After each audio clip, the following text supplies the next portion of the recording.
La Suède durcit les conditions d'accès aux prestations sociales pour les migrants non européens. Le gouvernement suédois a pris une série de mesures pour décourager l'immigration dans le pays.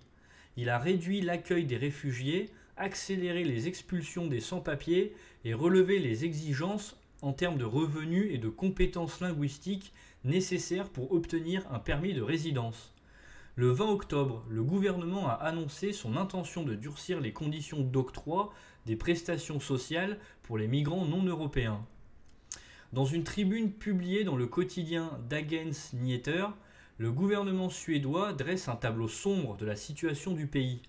Il souligne une récession économique, des menaces sur la sécurité, des problèmes liés aux guerres de gangs qui touchent particulièrement les quartiers à prédominance immigrée.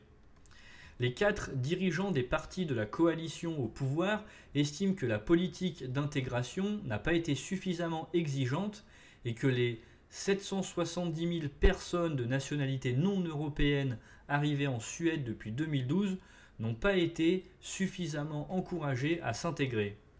Ce qui a conduit à la ségrégation, au chômage, à de mauvais résultats scolaires et à l'absence de valeurs suédoises.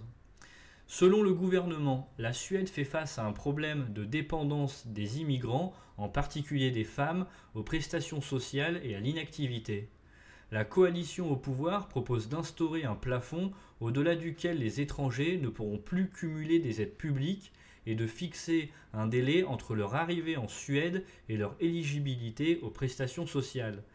Ces prestations seraient versées de manière échelonnée aux non-européens en fonction de critères tels que l'emploi, les impôts et le type de permis de résidence. Merci d'avoir suivi cette vidéo, n'hésitez pas à me dire en commentaire ce que vous en avez pensé, à partager, à liker, à vous abonner à la chaîne YouTube si vous appréciez les vidéos, à activer la cloche pour être au courant de chaque nouvelle info. Bonne soirée à tous et à toutes, à la prochaine.